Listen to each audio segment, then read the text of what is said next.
So, dito tayo sa ating third problem para sa strain or material deformation. So, basahin ko problem statement.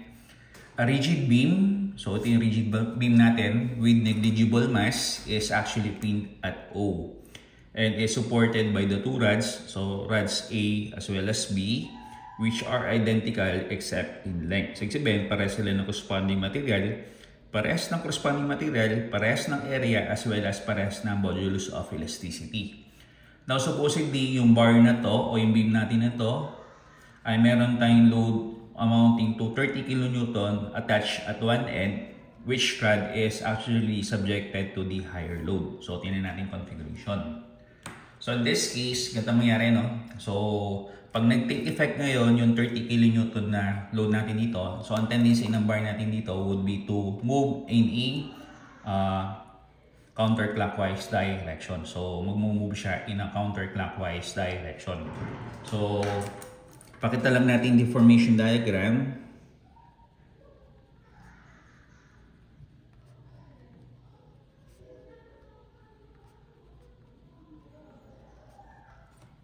So, gagawa natin siya ng deformation diagram.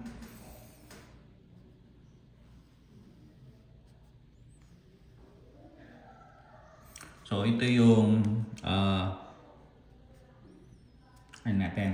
yung beam natin. So, eventually, magkakaroon siya ng gantong corresponding movement. Ayan. Supposedly, magti-take effect na ngayon yung 30 kN na load. Ayan. So, ito pa rin yung point O. So, ito pa rin yung 2 meters, 2 meters, and then 1.5 meters. So, kung titignan natin ngayon dyan, basta't nagkaroon tayo ng movement on the part of the beam, ang tendency nito is magkaroon tayo ng possible lengthening on the part of rod A and then rod B. So, hahaba na bahagya yung rod A and then yung rod B. So, lagay natin dito.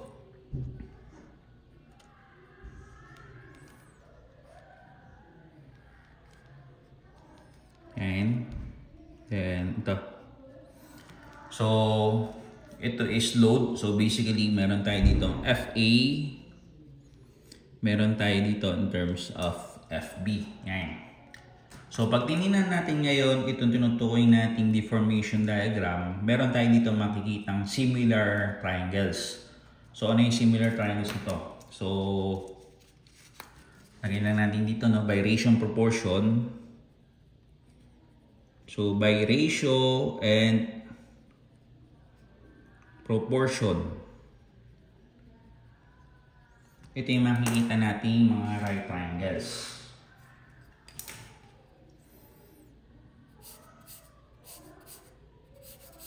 So, isa.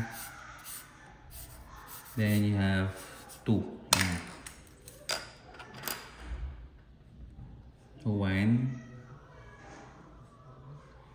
Then you have 2, diba? So, tingnan natin. So, base dito sa configuration natin, ito siya. So, itong side na to is actually deformation on the part of A. So, label natin siya as deformation A. Tapos na naman is deformation on the part of rod B. So, deformation at B. So, lagyan natin dito, deformation at A. Ito naman is deformation at B. So, kung titignan natin, ito yung length niya. So, ang measured na length niya is you have 2 meters. 2 meters. Whereas ito naman, from this point up to this point, para makuha natin deformation on the part of B is you have 2 plus 1.5. So, eventually, you have 3.5 meters. So, ayan. So, kung titignan natin ngayon, itong corresponding configuration, yun daw deformation on the part of A is equivalent to the deformation on the part of B. Supposedly, idadagdag natin yung side ng 2 meters on the part of deformation at A. And then, 3.5 meters naman on the part of the deformation at B. So, parang ginamitan natin siya ng similar triangles. Ayan. So, meron na tayo ngayon lumalabas na equation number 1. So, ayan. So, ang gagawin naman natin ngayon dito is, consider natin yung free body diagram. So base dito sa ating tinutukoy na deformation diagram, makikita din natin tinutukoy natin free body diagram. So gawan ko na lang na maikling illustration yung tinutukoy nating free body diagram. So ito siya. So ito yung rigid beam natin, no? So makikita natin dito yung 30 kN. Tapos sa kabilang side, makikita naman natin si FA. Then do sa pinakadulong side, you have FB. Tapos dito sa side na to, kung titingnan natin, meron tayo ditong pin or hinge. So again, basta't merong pins or hinges, dalawang reaction, matik na yun, isang horizontal, isang vertical. So location at O. So lagay na lang natin dito is you have RO of X. Ito naman is RO of Y. Now, kung i-evaluate natin current configuration, ang kukontrast kapwa niya vertical is vertical, horizontal is horizontal. So in this case, since wala naman tayong nakikitang horizontal component force na naka-apply dito sa ating rigid beam, pwede natin sabihin na yung RO o X o X component ng pinaka-hinge or pin itself is said to be 0. So in this case, lumalabas ang ROY na lang ang magpapakita sa kanya. So ROY natin either is going up or going down. So ayan. So again, kung titignan natin, so pwede na natin gamitan na ulit ng tatlong equations for equilibrium. Summation forces of X, summation forces of Y, and then summation of moment. So ayan. So since na-assume na natin, nabasa na natin dito na yung X component ng pinaka-hinge is said to be 0, dalawa na lamang yung applicable formula sa atin, which is summation forces vertical as well as summation of moment. So in this case, lumalabas, unknown si R of Y, unknown si FA, unknown si FB. So in this case, it is actually impossible for us para gamitin yung summation forces vertical. Rather, ang gagawin natin dito, ang gagamitin natin is summation of moment. So since wala naman tayong need para hanapin pa natin si R of Y, magtitake tayo ng summation of moment dito sa may pinaka-pivot or at point of O. So all forces go in the clockwise direction considered to be positive. So lumalabas ngayon, pag umikot tayo dito, ang sign convention ng lagyan man na natin mga distances. So you have 2 meters, 2 meters, and then 1.5 meters. Ayan. So pag umikot tayo at O, ang sign convention nitong FA would be positive. So positive FA, yung layo niya is babasa naman natin dito, equivalent to 2. And then positive na naman si FB. So positive FB. Ngayon, mula dito hanggang dito, ang total distance niya is you have 2 plus 1.5. So you have 3.5. And then since wala na dito sa right side, so in turning motion natin dito, instead of going down, ang tendency niya is aahon na tayo ngayon. So lumalabas na yung 30 kN natin is said to be negative. So negative 30, then multiplied by perpendicular distance of 2. Once again, so since wala na, sarado na natin is equivalent to 0. So yan.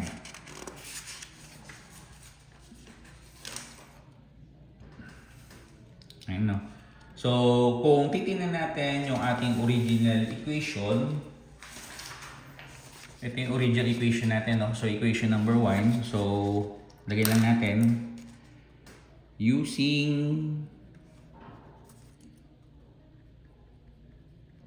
equation number 1. Ayan. So sulit ko lang. Ang equation number 1 natin is you have deformation on the part of A all over 2 meters is equivalent to deformation at B all over 3.5 meters. Ayan. Then next step natin dito is i-breakdown natin yung formula ng deformation accordingly to its own formula. So lumalabas ngayon, ang formula ng deformation is you have FL or FA, LA, area at A, modulus of elasticity at A all over 2 meters is equivalent to you have FB, LB, all over area at B, and then modulus of elasticity at B all over, you have a distance of 3.5 meters. So sabi sa statement, so yung rods A and B daw are considered to be identical except in terms of length. So meaning, parehas sila ng area, and then since yung bars natin are also identical, meaning they have the same kind of material, so lumalabas pare-parehas sila ng modulus of elasticity. So ayan. So pag sinimplify natin yung formula natin, eventually ang formula natin then becomes FA LA all over 2 meters is equivalent to, you have FB LB all over 3.5 meters. Ayan. So, ang mangyari ngayon dito is gawa tayong equation. So, supposedly gawa tayong equation dito in terms of FA. So, FA therefore is equivalent to FB LB 3.5 meters. So, bababa si LA, tataas naman si 2 meters. Ayan. So, lalabas ngayon dito is actually ito. So, wala tayong FB, no? So, walang FB. Pero meron tayong length ng bar B, which is at 2 meters. So, 2 meters to. Then, another 2 meters all over 3.5 meters. And then, yung length ng rod A. So, ang length ng rod A natin measures 1.5 meters. 1.5 meters.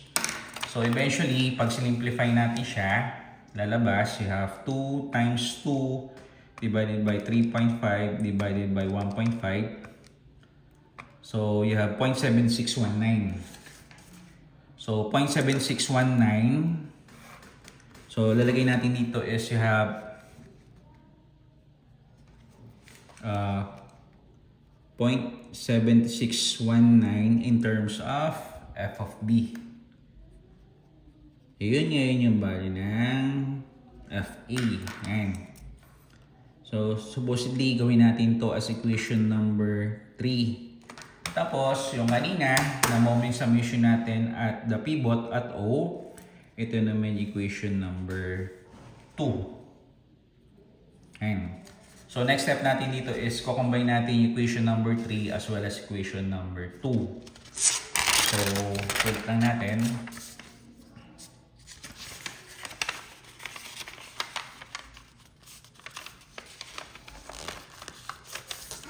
So, sulat ka lang yung equation. So, sulat lang natin, combine 2 and 3. So, combine 2 and then equation number 3 simultaneously. So, ayan. So, sulat ko. So, you have FA multiplied by 2. So, yung FA natin, papalitan natin to. So, you have 0.7619 FB multiplied by 2. Ayan. Plus FB multiplied by 3.5 plus FB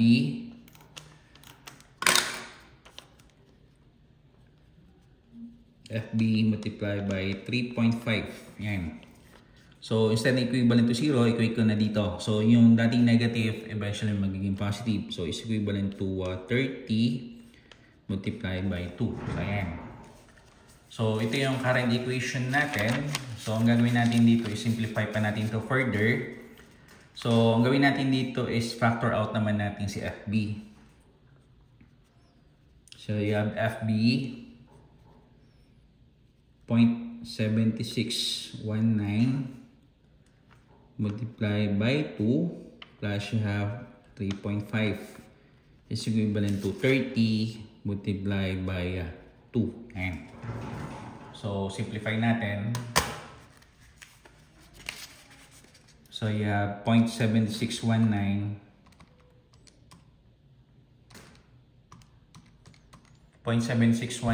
multiplied by 2 plus you have 3.5. So, yung part na FB, meron siyang 5.0238. So, you have here 5.0238 38 of FB is equivalent to 30 multiplied by 2. So in this case, lalabas yan is you have FB is equivalent to. So simplify natin. So 30 multiplied by 2 divided by 5.0238. So yung force natin at B is equivalent to 11.9431 or 32. So FB natin is equivalent to 11.9432. So ang unit niya is expressed in terms of the kilonewton. Ayan. So meron na tayo ngayong FB, di ba? So sunod naman natin dito, nakalagay dito sa previous equation natin na yung FA natin is equivalent to 0.7619. So sulit natin with FA is equivalent to 0.7619 of FB. Therefore, ang FA natin is equivalent to 0.7619 and then yung actual value ng FB. Ang actual value ng FB natin is you have 11.9432. 11.9432 expressed in terms of the kilonewton. So, tingnan natin. So, 0.7619 multiplied by 11.9432. So, ulitin ko ulit. So, lumalabas 0.7619 multiplied by 11.9432. Okay. So, yung force naman natin upon which rod A is being subjected is equivalent to 9.0995. So, FA is equivalent to 9.0995 kilonewton. So, ayan. So, balikan na natin yung tanong. So, ang tanong natin dito was ito, no? So, supposedly, meron tayong load na 30 kilonewton being applied at one end. Alin daw between rod A and then rod B is subjected to the higher load. So, ang mabalis natin para kay B, you have 11.9432. And then para naman kay A, you have 9.0995 kilonewton. So, ibig sabihin, lagay na natin dito with FB is greater than FA. So, sulit natin yung value. Ang value natin ng FB is you have 11.9432 greater than 9.0995 kilonewton. Therefore, rod B is subjected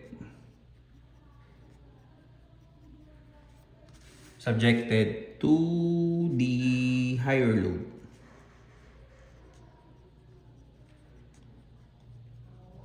Ayan. So, ito yung sagot natin for this particular problem. Ayan. Again, base sa problem statement, yung rod A natin, rod B natin is subjected to the higher load as compared to rod A. So, lumalabas, ang rod B natin, ang responding force niya is you have 11.9432 kilonewton, whereas yung rod A naman natin, ang kaya niya lang suportahan, ang binibit-bit niya load is only at 9.0995 kilonewton. Therefore, based among the two computed values, yung rod B natin is subjected to the higher load. So, ayan. So, this concludes my discussion or explanation for this particular problem.